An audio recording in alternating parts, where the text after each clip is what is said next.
മുളക് പൊടിയും കൂടെ നട്ട്സും ഒക്കെ ചേർത്തിട്ടുള്ള കാരാ ബൂന്തി, ഇല്ലെങ്കിൽ നല്ല എരിവുള്ള ബൂന്തി ചായയോടൊപ്പം അല്ല ദീപാവലിയുടെ പലഹാരമായിട്ടൊക്കെ നമുക്ക് തയ്യാറാക്കാൻ പറ്റുന്ന ടീ ടൈം സ്നാക്ക് എങ്ങനെ തയ്യാറാക്കുന്നത് നോക്കാം. അതിനായിട്ട് ആദ്യം നമുക്ക് ബൂന്തി തയ്യാറാക്കാനുള്ള മാവ് തയ്യാറാക്കാം. 1 ഗ്ലാസ് കടലമാവിൽ ആവശ്യത്തിനുള്ള വെള്ളം ഒഴിച്ച് നല്ല പേസ്റ്റ് പോലെ ആദ്യം കട്ടിക്ക് കലക്കിയെടുക്കുക. അപ്പോൾ ഒട്ടും കട്ടയില്ലാണ്ട് നമുക്ക് കിട്ടും. ഇതുപോലെ കലക്കിയെടുത്തതിന് ശേഷം ആവശ്യത്തിനുള്ള വെള്ളം ഒഴിച്ച് നല്ല അയഞ്ഞ പരുവത്തിൽ കലക്കിയെടുക്കുക. സ്പൂണിൽ നമ്മൾ കോരി ഒഴിക്കുകയാണെങ്കിൽ നന്നായിട്ട് ഒഴുകി വീഴുന്ന ഈ പരുവത്തിൽ കലക്കിയെടുക്കുക. ഇപ്പോൾ സ്പൂണിൽ കോരി ഒഴിക്കുകയാണെങ്കിൽ അവസാനം ഡ്രിപ്പ് ചെയ്ത് വീഴുമ്പോൾ കറക്റ്റ് റൗണ്ട് ഷേപ്പിൽ ഇതുപോലെ കറക്റ്റായിട്ട് ബോൾ പോലെ വീഴുന്ന ആ പരുവത്തിൽ വെള്ളം കറക്റ്റായിരിക്കും. ഇതിലേക്ക് 1 ടീസ്പൂൺ എണ്ണയും കൂടെ ചേർന്ന് 2 മിനിറ്റോളം ഇതുപോലെ നന്നായിട്ട് കലക്കുക. എണ്ണ നല്ല ചൂടായിരിക്കണം. ഇപ്പം നമ്മൾ ചേർത്തിരിക്കുന്ന വെള്ളം കറക്റ്റാണോ നോക്കാൻ നമ്മൾ ഇതുപോലെ കുറച്ച് മാവ് ഇറ്റിച്ച് നോക്കുകയാണെങ്കിൽ കറക്റ്റ് റൗണ്ട് ഷേപ്പിൽ കിട്ടണം. ഇപ്പം അതിൽ വാല് പോലെ വരുന്നുണ്ടെങ്കിൽ വെള്ളം കുറവാണ്, മാവ് കട്ടിയായിരിക്കും. അല്ല പരന്ന് പോവുകയാണെങ്കിൽ വെള്ളം കൂടുതലായിരിക്കും, ഇച്ചിരി കൂടെ മാവ് ചേർക്കുക.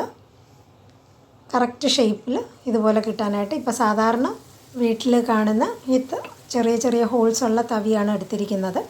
അതിലേക്ക് മാവ് ഇതുപോലെ ഒഴിച്ചു കൊടുക്കുക. എണ്ണയിൽ ബൂന്തി നന്നായിട്ട് മുതക്കുന്ന രീതിയിൽ വരെ മാവ് ഒഴിച്ചാൽ മതി. ബൂന്തി ഫുള്ളായിട്ട് കവർ ചെയ്ത് കഴിഞ്ഞ് കഴിയുമ്പോൾ ബാക്കിയുള്ള മാവ് മാറ്റിയെടുത്തിട്ട് ആ തവി അപ്പം തന്നെ ഒന്ന് വൃത്തിയാക്കുക. അടുത്ത ബാച്ചിന് മുമ്പ് ഇതുപോലെ തവിയിലുള്ള ബാക്കിയുള്ള മാവ് നന്നായിട്ട് തുടച്ച് മാറ്റിയതിന് ശേഷം വേണം വെക്കാനായിട്ട്. ഇല്ലെങ്കിൽ ആ മാവ് അതിൽ ഉണങ്ങി പിടിക്കുകയാണെങ്കിൽ അടുത്ത ബാച്ചാകുമ്പം കറക്റ്റ് ആ ബൂന്തിയുടെ റൗണ്ട് ഷേപ്പ് നമുക്ക് കിട്ടത്തില്ല.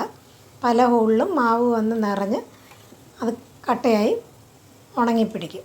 ഇതുപോലെ വൃത്തിയാക്കി വെച്ചതിന് ശേഷം ബൂന്തി നല്ല ക്രിസ്പി ആയിട്ട് വരുന്നത് വരെ ഒച്ചയടങ്ങുന്നത് വരെ വറുത്ത് കോരി എടുക്കുക. അടുത്ത ബാച്ചും ഇതുപോലെ തന്നെ ബാക്കിയുള്ള മാവ് വെച്ച് ഓരോരോ ബാച്ചായിട്ട് തയ്യാറാക്കി ബൂന്തി നല്ല ക്രിസ്പി ആവുന്നത് വരെ വറുത്ത് കോരി മാറ്റി വയ്ക്കുക. ഒച്ചയടങ്ങുന്നത് വരെ വറുക്കുകയാണെങ്കിൽ കറക്റ്റായിട്ട് ക്രിസ്പി ആയിട്ട് നമുക്ക് കിട്ടും. ഒച്ചയടങ്ങി കഴിയുമ്പം ബൂന്തി നന്നായിട്ട് മുരുമുരുപ്പായിട്ടുണ്ടെന്നാണ് നമുക്ക് മനസ്സിലാക്കാൻ പറ്റുന്നത്. ഇതുപോലെ ബാക്കിയുള്ള മാവിലും ബൂന്തി തയ്യാറാക്കി എടുക്കുക.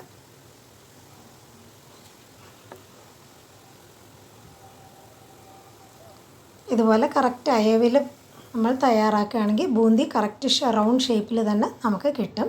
നല്ല ക്രിസ്പി ആയിട്ടുള്ള ഒരേ ഷേപ്പിലുള്ള ഈ ബൂന്തി ഇതിലേക്ക് അവരവർക്ക് ഇഷ്ടമുള്ള ക്വാണ്ടിറ്റിയിൽ കരിവേപ്പിലയും അണ്ടിപ്പരിപ്പ്, ആൽമണ്ട്സ്, കൂടെ എരിവിന് ആവശ്യമുള്ള മുളക് പൊടി, കായപ്പൊടി, ഉപ്പ് ഇതൊക്കെ അവരവരുടെ ടേസ്റ്റിന് ഓരോരുത്തർക്ക് എരിവ് കുറഞ്ഞ് കിട്ടുകയാണെങ്കിൽ കുറച്ച് മുളക് പൊടി ചേർക്കുക.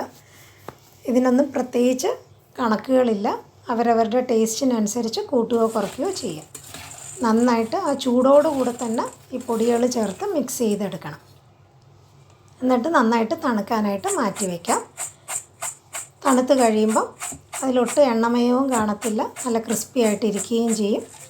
തണുത്ത് കഴിഞ്ഞതിന് ശേഷം ഏതെങ്കിലും എയർ ടൈറ്റ് ആയിട്ടുള്ള കണ്ടെയ്നറിൽ സൂക്ഷിച്ച് വെക്കുകയാണെങ്കിൽ നമുക്ക് ഇത് 1 മാസത്തോളമൊക്കെ സൂക്ഷിച്ച് വെക്കാനും പറ്റും, ചായയോടൊപ്പം വിളമ്പാനും പറ്റും. എല്ലാവരും ഈ രീതിയിൽ കാരാ ബൂന്തി തയ്യാറാക്കി നോക്കുക.